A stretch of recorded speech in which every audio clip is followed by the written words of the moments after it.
Paul Liberman is the Chief Operating Officer and one of the founders of DraftKings, the daily fantasy sports website where you can play against your friends and rivals for cash prizes. Paul has always been an engineer at heart. As a kid, his hobbies included computer programming and tinkering with technology. He has a superior sense of data, strategy, and computer science, and holds a BS in electrical engineering and computer science from WPI. In early 2011, Paul, along with his two co-founders, formed DraftKings. Then, just a small operation working out of Paul's spare bedroom, the company has grown exponentially, and the trio decided in 2012 it was time to devote themselves to DraftKings full-time. Paul, thank you for joining us. No problem. I sound very cool with that statement. That formal introduction. That formal introduction. Right. Well, Paul, we'd like to talk to you today about the corporate culture at DraftKings. And Jason Robbins, one of your co-founders, has said that culture at DraftKings is, in his words, everything. Yeah. When in the life of DraftKings did corporate culture become part of the conversation? So I think it's always been something, maybe even from day one. I don't think we were ever explicitly talking about culture day one, but, we knew the values that Jason, Matt, and I shared, amongst the three of us. It was, something about, analytics, bias for action, getting stuff done, moving the ball forward, being aggressive.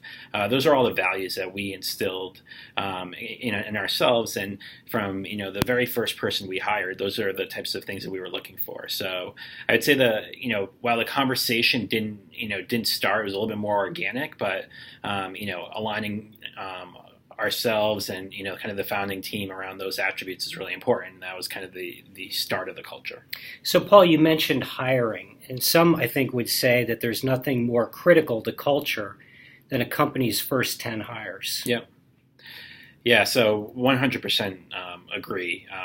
The people are what makes the company. It's you have the product, you have what you do in day out, but getting the right people. It's A players, the ones that think the same way, that are aligned. Those are the ones that are going to make the difference. We were very, very selective with our first hires, and that's really tough because you're a startup. You need help. You need help right away, and it's really hard to take the time, do the diligence, do the research, because those hires, if you get them wrong, they're the ones that are going to be hiring all the other people in the organization. So if it all builds out from those people. The first 10 people that we have are still here today, and they've developed just as much as the three of us as founders. Those people have developed their own teams, they've grown their organization, and they've really shaped the way kind of DraftKings is today. So you no doubt culture affected the people that you hired, and you wanted to hire people that had similar values. Is there a danger in hiring people like you? So I think that there's two sides to it. There's the values that you hold as an organization and the skill sets. So we were looking for skill sets that complemented the ones that we have. So, Jason, Matt, and I are, we're great at execution. We're great at, getting the strategy and the vision. But things like project management, organization, the things that are really important to the organization are where we needed help. So I think you can get the core values that you're looking for. So people that are analytically minded, people that are driven, people that are curious and want to innovate. Those values are important, and then you could complement with different skill sets. So I think you need diversity of the type of people, but I think it's actually important to hold true to the core values that you set forth, because if you don't, then it seems like you would get like a mishmash of what you're really trying to drive. So when you talk about people who are analytically driven, what do you mean by that?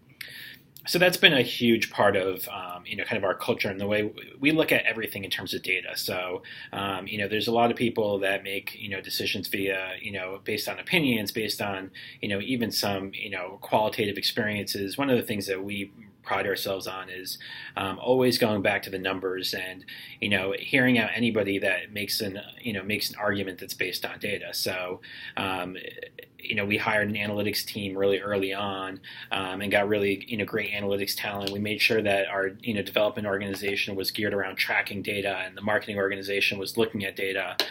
So it's making decisions that are based on data as opposed to based on opinion. It's not, Jason or myself as the CEO or COO, it's not that we just get the final say. A person that comes in and uncovers some, piece of information, they can come and they can influence us with the data they present.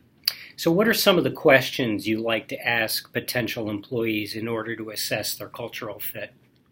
That's a great question.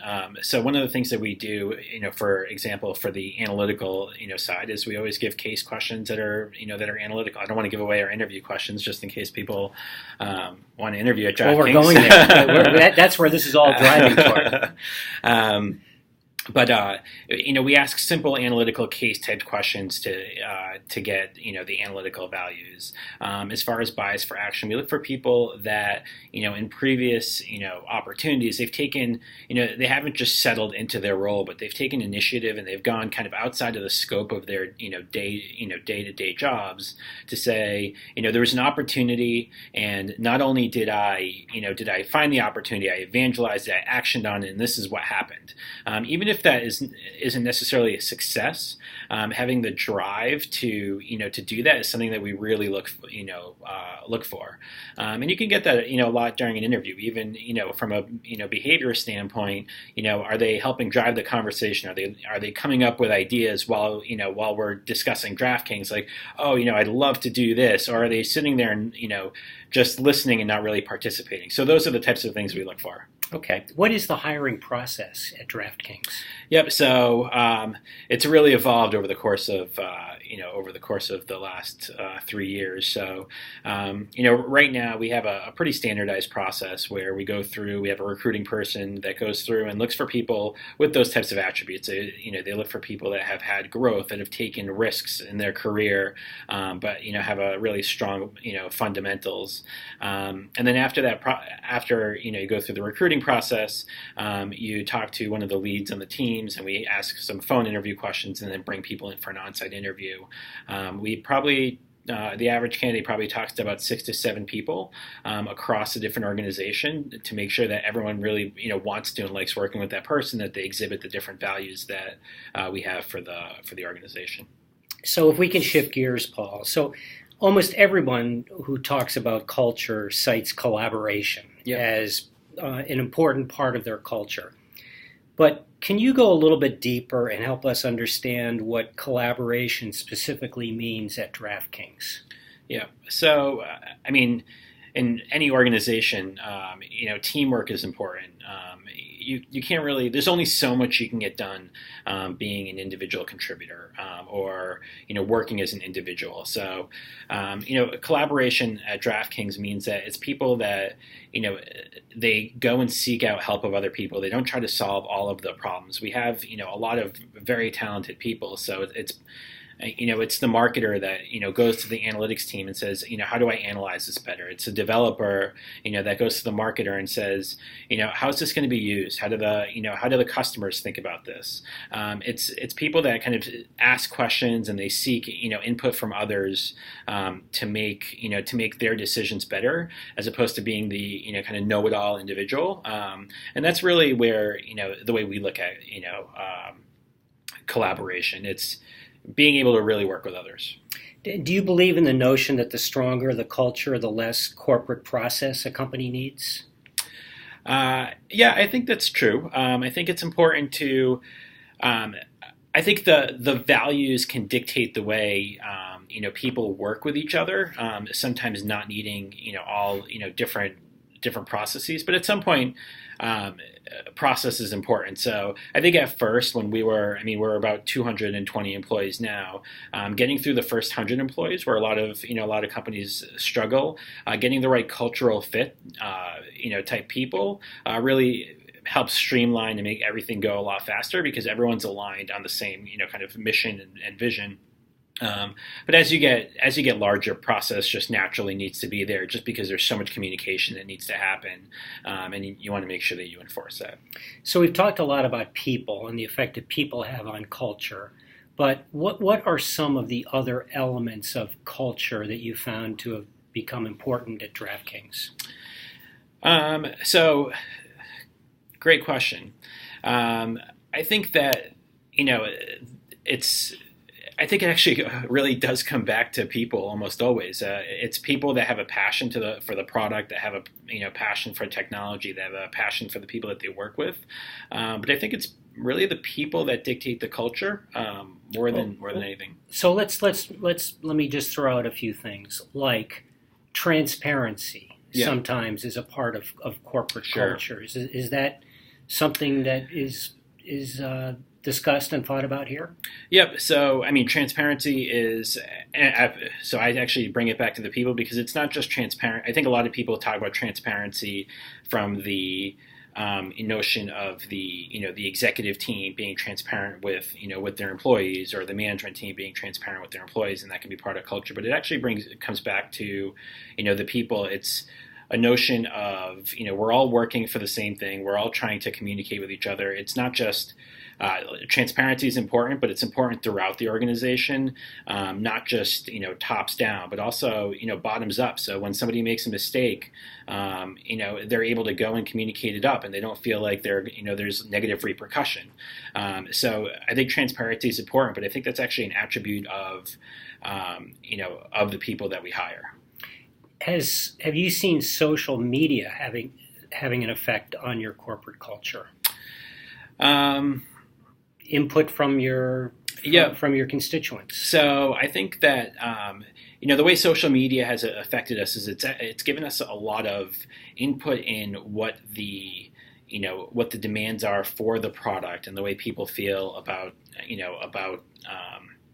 the way people feel about DraftKings. I think what it really does is it helps a kind of broader set of people get attached to DraftKings, because there's a certain reinforcement when you see people on Twitter and Facebook that say, I love DraftKings, or things are going well, or you really should work on this. I think it makes a stronger relationship between the customer and the employee, and I think that affects that affects the way people within the organization really feel about working for DraftKings, and really see the type of impact that the things that they're doing see the way that the things that they're doing impact our end users. And do you think that the corporate culture has an effect on the customer experience? Oh, 100%. I think the corporate culture, one of the big values that we have is authenticity. And authenticity is everything from the people to the product that we develop. So it's, understanding understanding the customer, understanding the product, understanding, what we're really trying to build. And I think that you really see that, resonate through, our product and the way we behave and the way we treat our customers. So, one example of that is, in fantasy sports, all the games start at 7 p.m. So all of our customers are really busy at 7 p.m. It's understanding that, and in the way we communicate around social media, the way we host events, it's adjusting for that time period, knowing that our customers are busy. So what ends up happening is the culture develops around understanding what our end users want. So it kind of combines, our corporate culture with the needs of our customers, making a better, overall experience for really everyone. So we've talked about corporate culture in the hiring process and hiring experience. How do you communicate corporate culture along the way? I mean, after the hiring process, are there offsites? Are there group meetings where culture is addressed? How do you communicate the corporate culture on an ongoing basis? So we do a lot of different things. So we have it, plastered all over the walls. That's one of the things.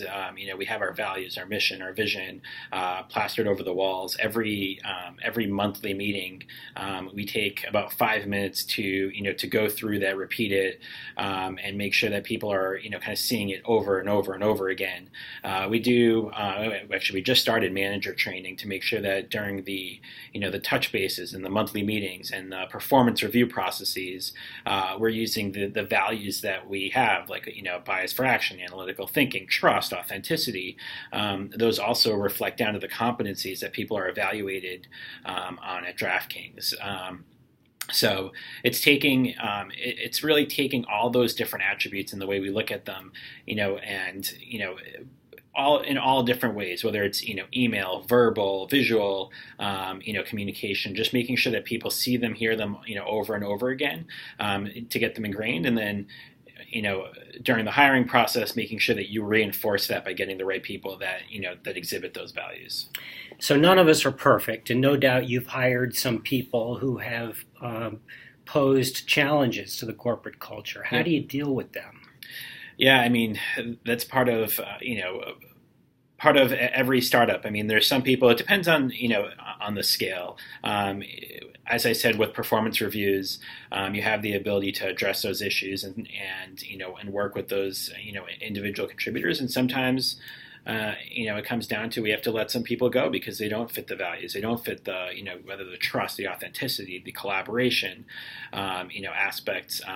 But what we really try to do is by taking those values and making competencies out of them and being able to the transparency with the manager and making sure that the manager is giving constant feedback, kind of addressing it as early as possible, and then in the event that we have to deal with it, we have to deal with it. But we really put as much effort in as possible to be transparent about of what we're looking for from employees. Okay, so I know that you are a game and not a gambling site. Yeah.